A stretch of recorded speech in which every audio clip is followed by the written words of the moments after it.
Assalamualaikum warahmatullahi wabarakatuh. Alhamdulillah. Assalatu wassalamu ala rasulillah. Amma ba'd, kaum muslimin yang dirahmati Allah subhanahu wa ta'ala. Tidak sedikit orang yang mereka tidak bergelar doktor seperti Ustadz Adi Hidayat. Tidak sedikit orang yang ilmunya tidak dinilai sebanyak Ustadz Adi Hidayat. Dan juga tidak juga memiliki jamaah sebanyak Ustadz Adi Hidayat. Akan tetapi di dalam akal dan logikanya lebih sehat dan lebih waras dibandingkan Ustadz Adi Hidayat, ya. Kalau Ustadz Adi Hidayat meskipun mengetahui bahwa para Kabeb Ba'alawi itu ceramahnya banyak yang dongeng gak jelas, bahkan dongengnya dongeng-dongeng yang ya bikin gedek, ya, tapi masih disebut oleh Ustadz Adi Hidayat sebagai generasi terbaik yang Allah Subhanahu wa ta'ala berikan untuk Indonesia, yang nasab mereka itu katanya nyambung kepada Nabi Muhammad Sallallahu Alaihi Wasallam. Di antara sekian nikmat yang Allah anugerahkan kepada bangsa dan negara Indonesia ini adalah hadirnya generasi-generasi terbaik yang tersambung nasab mulianya kepada Rasulullah Sallallahu Alaihi Wasallam. Tahukah Anda yang menentukan bahkan mengusulkan hari dan waktu proklamasi kemerdekaan Negara Kesatuan Republik Indonesia itu adalah seorang Habib Ali bin Abdurrahman Al-Habsyi, atau dikenal dengan Habib Ali Kuitang. Nah, coba kaum muslimin, ya, itu statement dari Ustadz Adi Hidayat yang entah dikeluarkan sejak kapan, sudah lama, ya. Dan sampai sekarang Ustadz Adi Hidayat tidak pernah mengklarifikasi ucapannya tersebut, ya. Dan di sini ada video, ya, meskipun orang ini belum bergelar doktor, bahkan ini masih mahasiswa di Yaman, ya, mahasiswa di Yaman.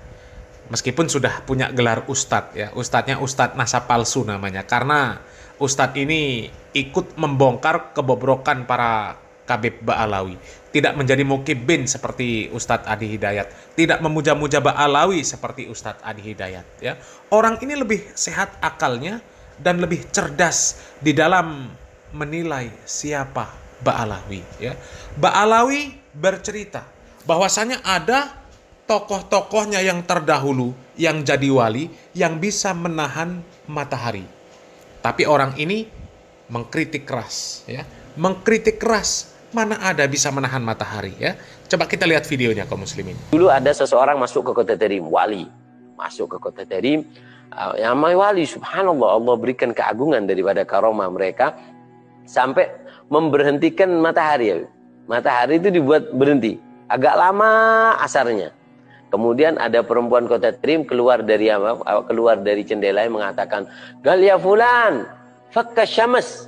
Lepaskan itu yang namanya mataharinya. Kita lagi puasa ahli Tarim. Nanti kelamaan ini puasanya. Lepaskan. Subhanallah. Ini wali langsung tahu dilepaskan sehingga subhanallah.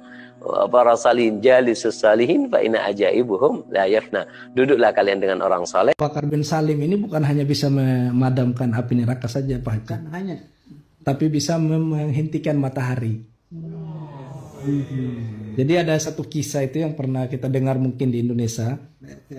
Ada seorang perempuan, dia lagi berpuasa, terus si Syekh Abu Bakar bin Salim lewat.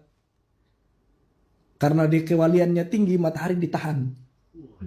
Jadi perempuan ini keluar dari jendela, Pak Haji. "Ya fulan, tolong itu matahari dilepaskan. Saya ini lagi puasa, saya mau buka. Kalau ditahan terus kapan saya mau buka puasa?"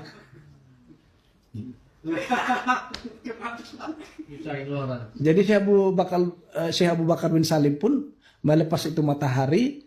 Jadi si ibu ini pun tadi berbuka puasa. Kalau nggak dilepas, 3 hari itu Pak. 1 bulan baru buka puasa. Astagfirullahaladzim. Dan memang ini tertulis ya. Tulis di kitabnya mereka. Tertulis dalam kitab mereka. Bagaimana dia bisa memadamkan neraka, bisa menahan, itu ditulis di kitab dan diyakini seperti itu dan disebarkan, didoktrinkan kepada umat. Subhanallah, astagfirullahaladzim. Bahkan bisa nurunin hujan susu saya dengar. Ini cerita lucu ini Pak Haji. Saya sampai disuruh sama orang Yaman itu kalau kamu sakit ke rumah sakit. Jadi saya pernah datangi beberapa orang tua di Aden. Jadi kan ceritanya ini kisahnya kan Syekh Abu Bakar bin Salim ini kan datang ke Aden mau ngisi kajian atau mau berziarah, wallahu alam saya nggak tahu. Ala kulli hal, dia datang ke Aden, terus orang Aden mengatakan ke dia, kalau memang kamu adalah wali, tolong turunkan hujan susu. Jadi Di Aden ya. di Aden. Jadi hujan susu pun diturunkan sama beliau sampai Aden itu kebanjiran hujan susu. Banjiran susu Pak Haji. Saya datang ke Aden itu, saya tanya beberapa orang imam masjid yang tua-tua. Saya kan nggak mungkin saya tanya yang anak muda karena mereka nggak mungkin tahu kisah itu gitu loh. Kalau yang lebih tua kan mereka masih bisa dapat lah dari orang tuanya mereka tentang kisah-kisah itu. Ternyata benar. Saya tanya itu Pak Haji. Kata imam itu, saya nanya, saya bilang, pernah nggak ada datang hujan susu di Aden? Ya, khi anta marid idhab ila mustasfa katanya. Ada amrun ajib ada soal katanya. Jadi kata beliau, kalau kamu sakit ke rumah sakit. Saya itu sampai, waduh, saya dibilang gila ini. Jadi dikira saya itu Pak Haji sakit jiwa. Coba kaum muslimin ya. Orang ini cuma bertanya tentang kisah-kisah yang digembar-gemborkan oleh Ba'alawi di Indonesia, di mana Faqih Muqaddam bisa mi'raj sehari 70 kali, ya. Kemudian ya, banyaklah cerita-cerita dari Ba'alawi itu, ya. Bisa menurunkan rantai emas dari langit, ya. Bisa menahan matahari, bisa menurunkan hujan susu. Orang yang sekedar bertanya saja, dan itu tanyanya di Yaman, itu dinilai orang sakit, orang nggak waras. Ya. Lalu bagaimana kalau ada orang yang mengatakan bahwasanya Ba'alawi itu adalah generasi terbaik yang Allah Subhanahu wa Ta'ala berikan untuk Indonesia? Coba sekarang pikir, kira-kira kalau Ustadz Adi Hidayat ya ikut sama orang ini ya, kemudian menyebutkan bahwa di Indonesia ini Ba'alawi yang bercerita seperti itu generasi terbaik, apa nggak diketawain sama orang? Ya kan memalukan kaum muslimin, memalukan seorang yang bergelar doktor, ya apalagi ya profesor mungkin ya, nggak ngerti lah gelarnya apa itu Ustadz Adi Hidayat, ya. Tapi yang jelas kan dikenal orang yang ilmunya tinggi. Ya, itu ayatnya. Ya, pojok kiri, ya. Kanan atas, ya, kiri atas, tengah-tengah agak miring sedikit, ya. Agak tidur sedikit, di bawah sedikit, ya. Pojok bawah kanan, pojok bawah kiri. Warnanya kuning, hijau, biru, nila, jingga, ungu, hafal semua. Ya. Ayat Al-Quran halaman sekian, hadis ini, hafal semua. Pokoknya ya berilmu lah, ya berilmu banget, jamaahnya banyak. Tapi mengatakan orang-orang yang gedabrus itu generasi terbaik umat Islam. Generasi terbaik yang nasabnya nyambung kepada Nabi Muhammad SAW. Generasi terbaik yang Allah Subhanahu wa Ta'ala anugerahkan untuk Indonesia. Yang ada ngerusak agama Islam yang ada di Indonesia. Ya kok generasi terbaik? Generasi terbaik dari mana? Atas dasar apa? Menyebutkan Ba'alawi itu generasi terbaik. Ya coba kritis lah. Ya kok bisa disebut generasi terbaik? Orang kerjanya ngedabrus. Ya, Faqih Muqaddam mi'raj sehari 70 kali. Ya tinggal hitung saja, artinya mi'rajnya berapa ribu kali Faqih Muqaddam. Dalam rangka apa dia dimi'rajkan oleh Allah? Sedangkan Nabi Muhammad SAW cuma 1 kali seumur hidup, itu pun dalam rangka menerima wahyu sholat, cuma 1 kali. Faqih Muqaddam sehari 70 kali. Ya, meskipun ada yang bela, ya maksudnya mi'raj itu adalah sholatnya orang mukmin itu adalah mi'rajnya. Padahal di sisi lain ya, dibacakan riwayatnya, memang benar-benar Mi'raj ke Sidratul Muntaha, bertemu sama Allah. Ya, kok bisa disebut generasi terbaik? Belum lagi karomah-karomah yang lain, ya, menghentikan matahari, menurunkan rantai emas dari langit, menurunkan hujan susu. Ngapain Pak Prabowo bikin program makan bergizi gratis? Ya, wong cukup datangkan generasi terbaik yang disebutkan oleh Ustadz Adi Hidayat itu. Suruh minta wali-walinya menurunkan hujan susu dari langit. Suruh nurunkan itu daging ayam, apa daging onta, apa daging apa, makanan-makanan bergizi dari langit. Ya coba, kan masih ada walinya tuh. Wali Umar bin Hafiz, walinya Majedub apalagi banyak. Ya, apalagi Lutfi bin Yahya yang pernah didatangi ulama jin. Coba suruh mendatangkan itu makanan dari langit. Indonesia hutangnya banyak, mau gerak susah, mau ini itu susah, utang ke luar negeri. Suruh nurunkan rantai emas dari langit.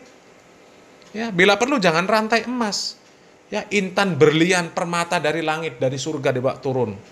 Ya, ada tuh Habib yang bawa pasir dari surga, lengket di kakinya. Ya, baru pulang dari surga katanya. Hah? Coba. Ya, belum lagi karomah-karomah yang lain. Ya, cobalah. Ya, kok bisa disebut generasi terbaik itu dari mana? Ya. Dan mereka itu kalau ditanya tentang cerita-cerita karomah itu paling jawabannya ya dulu ada leluhur kami seperti itu, bisa menurunkan rantai emas dari langit, bisa mi'raj sehari 70 kali, ya, bisa pergi ke surga kalau suntuk di dunia, nanti suntuknya hilang pulang ke dunia lagi, bisa menurunkan hujan susu, ya. Ya, itu kan dulu cerita, sekarang nggak ada lagi. Paling cuma itu jawabannya, itu dulu, sekarang sudah nggak ada yang seperti itu lagi. Pol, itu jawabannya pasti seperti itu. Mau jawab apa lagi? Padahal klaim mereka sekarang ini ada wali-walinya. Ya, bahkan ada itu penjaga dunia itu. Ya, Umar bin Hafiz sama Habib Zain ya yang ada di Madinah. Katanya penjaga dunia. Masih banyak wali-wali mereka. Ya. Katanya Nabi Muhammad itu selalu hadir kalau ada pelantikan wali kutub. Artinya sekarang ini masih ada wali-wali mereka yang mereka klaim kalau wali itu punya karomah yang hebat-hebat. Ya coba suruh turunkan rantai emas dari langit, makanan dari langit, hujan susu. Ya, nggak akan bisa sudah. Itu bohong, semuanya itu bohong. Ya, bohong. Ya. Jadi kalau menurut kami ya lebih kritis, lebih sehat dan cerdas akalnya ya orang ini ya daripada Ustadz Adi Hidayat. Ya. Ya kalau mungkin kalau banyak riwayat, ya kepandaian bahasa Arab, ya kepandaian hafal Al-Quran, mungkin hebat Ustadz Adi Hidayat. Tapi kan nggak diukur dari sana. Kecerdasan seseorang, pemahaman seseorang baik atau tidak, ya benar atau tidak pemahamannya bukan diukur dari sana. Itu buktinya orang-orang Syiah hafal Al-Quran banyak, hafal hadis banyak. Bahkan orang-orang yang dikatakan oleh Nabi Muhammad SAW sebagai orang-orang Khawarij, ya mereka sholatnya lebih hebat, baca Al-Quran lebih hebat, ilmunya ya lebih hebat. Yang kaum muslimin kalau melihat mereka ini, silau. Ya, tapi ternyata mereka apa? Keluar dari agama Islam seperti anak panah keluar dari busurnya. Ya, coba. Ya. Jadi baiknya atau benarnya pemahaman seseorang bukan dilihat dari gelar, bukan dilihat dari banyaknya jamaah. Ya. Nabi Muhammad SAW mengatakan, "Mayahdillahu fala mudhillalah wa may yudlil fala hadiyalah." Orang itu kalau sudah disesatkan sama Allah, nggak ada yang bisa kasih petunjuk. Meskipun dia orang hebat bergelar doktor. Ya, kalau sudah disesatkan, ya sudah mengatakan bahwa Ba'alawi itu generasi terbaik. Meskipun nyata-nyata ya, belangsak. Ya. Selamat berpikir kaum muslimin. Salam waras, salam akal sehat, barakallahu fikum. Wassalamualaikum warahmatullahi wabarakatuh.